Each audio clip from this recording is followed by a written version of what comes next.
Maladie de Lou Gehrig ou de Charcot, sclérose latérale amyotrophique ou SLA, autant de noms pour dire l'innommable.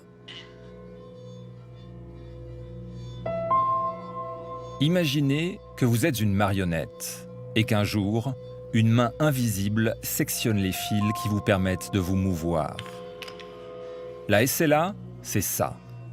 Sauf que ces fils qu'on coupe sont en fait des motoneurones, des cellules nerveuses qui vieillissent prématurément et cessent d'ordonner la contraction des muscles. Les muscles ne sont plus sollicités et fondent. La paralysie s'installe. Les premiers symptômes, c'est le plus souvent une faiblesse. En quelques semaines ou quelques mois, les personnes s'aperçoivent que certains mouvements qu'ils pouvaient faire, ils ont plus de peine à les faire. C'est très souvent la main. Et en même temps, les gens s'aperçoivent qu'ils ont moins de muscles. Et puis, ces muscles qui commencent à fondre, ils ont un phénomène très particulier, ils se mettent à bouger tout seuls. Ça s'appelle des fasciculations. Alors quand on voit ça, on pense tout de suite à... Il n'y a pas 36 maladies qui font ça, quoi. Il existe deux formes de sclérose latérale amyotrophique. La forme bulbaire qui affecte en premier les motoneurones situés tout en haut de la moelle épinière, au niveau du bulbe, et qui servent à faire bouger les muscles de la déglutition ou de la parole. La forme spinale, quant à elle, touche d'abord les motoneurones de la moelle épinière qui contrôlent les membres inférieurs ou supérieurs. Mais certaines formes de SLA sont d'emblée généralisées et leur évolution est souvent plus rapide. Tout comme ses cousines, Parkinson et Alzheimer, cette maladie dégénérative est en augmentation, en raison notamment du vieillissement de la population. La SLA touche 700 personnes en Suisse. C'est une maladie rare, la moins rare des maladies rares. Et son issue est toujours fatale.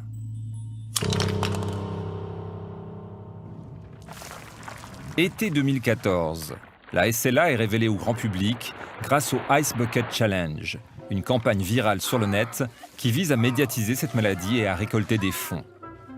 Et tout le monde y passe.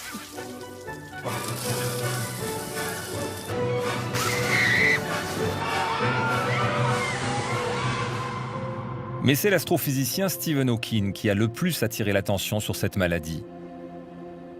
It would not be wise for me to have a bucket of cold water poured over me.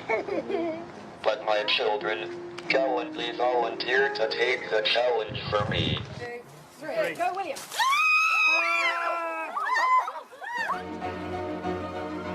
Le film, une merveilleuse histoire du temps, raconte sa vie.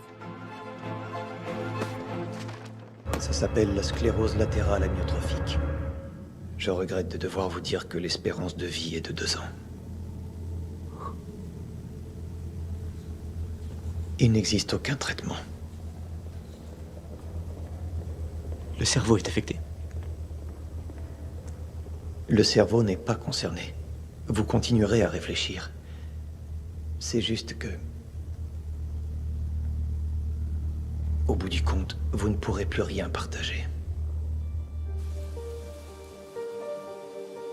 Ce film est inspiré du récit de sa première femme, Jane Wilde Hawking, qu'il rencontre à l'époque de son diagnostic. Lui, il voulait une vie normale.